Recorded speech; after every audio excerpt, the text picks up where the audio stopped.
Why Welcome. didn't you join me? Because my head hurts. Welcome to Thursday, everybody. It's a frosty day. It's freezing. It feels like Freezing. 11. Yeah. So today, let me just tell you today's thought. Today's thought is brought to you by my mom.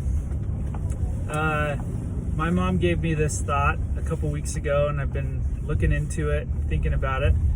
And it just so happens that on this cold day, it's like 11 degrees outside, that we're going to talk about Antarctica. Oh, that's nice. So I thought that was pretty promising. Okay, so 100 years ago, almost exactly, like last month it was 100 years ago, there was a race from these explorers to be the first crew to reach the South Pole. Okay, so there was one team that was led by a man named I think it's like Admiral Scott or something. He was a military guy, and he was from Britain. And then there was another guy who had a team from a Norwegian team, and his name was Amundsen. Okay, and they both got down there. So to get to where they wanted to go, they had to sail boats down to Antarctica, and they had to basically walk more or less for 900 miles to get to the South Pole. So this was not something that they could do in a weekend. Okay, this took months at a time. So they had to plan it out and go in the summertime. Who knows what months are the summertime in Antarctica? Is it winter? Yeah, well, that's true. Not summer like we know it. Winter? Winter is their summer, right? So these guys started their treks in the our late fall. So it would have been like October, November is when they started to go. And they did things very differently. So the British team used horses, and they had machines, and they went a route that had been used before to get to that area. The Norwegian team used skis and dogs, and they went a route that had not been used or mapped out before.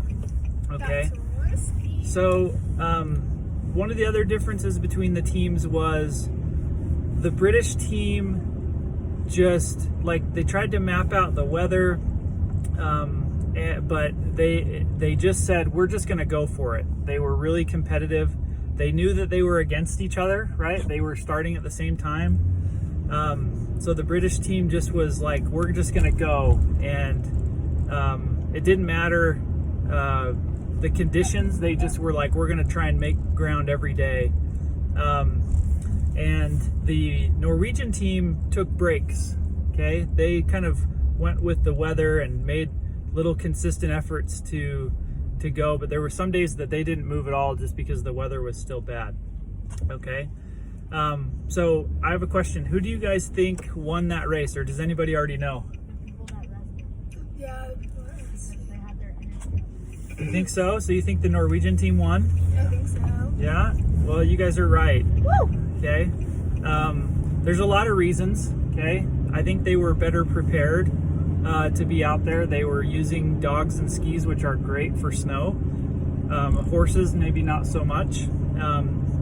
But the Norwegian team won, and they won in a huge way, and I'll explain why.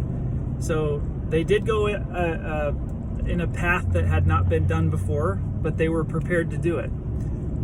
They did take breaks. They did kind of go with the conditions. Okay, they didn't try and just push through all the hard times. They were like, hey, sometimes we need to take breaks.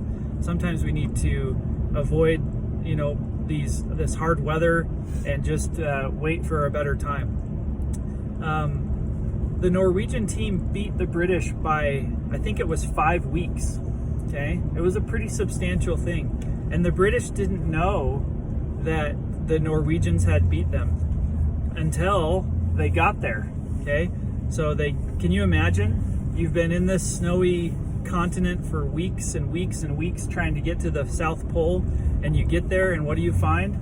The other team. The other team's flag The other team was almost back home by the time that the British got there.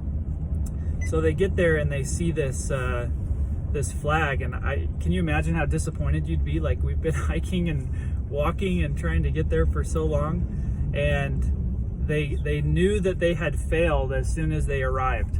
Okay, and I think that's important because guess what happened to the British team on the way back? They died. Okay, they were trying to get back. And I think there's more than one reason. The weather really turned poorly. It was a really disastrous cold winter or summer, I guess, that year. And all 5 of the members of the British team, including their leader, passed away before they even got back to their starting point. So you guys can probably already see a lot of the lessons because you guessed the winner, but I'll just recap those things. So they took breaks when they needed to. Okay, they kind of listened to the conditions and they listened to their bodies. They didn't just kind of muscle through. They were, again, they listened to the conditions. They were also, I think, probably a little better prepared for things. So there's some good lessons there, but all in all, I just think that's an interesting story. And I want to thank my mom for sending it to me. And you guys will always get good advice from your parents too. Even my mom, who is who's a grandma now. But I'll tell you one other thing about my mom, and then we'll wrap up. I learned this week that my mom. So I have an older sister and a younger sister, and they're very far apart in age. And we learned this week that my younger sister is having a birthday, and she's going to turn 20, which means she's no longer going to be a teenager. So we figured out that my mom has been raising teenagers for 30 years. My oldest sister became a teenager 30 years ago almost, and my youngest sister is just leaving being a teenager. So my mom thought this would be a good lesson for you guys, or a good story for you. So thanks to my mom, and thanks for you guys. You're awesome. And that's your Thursday Thoughts with Brad. Thanks, Allie. Thanks, Allie. Bye. Bye.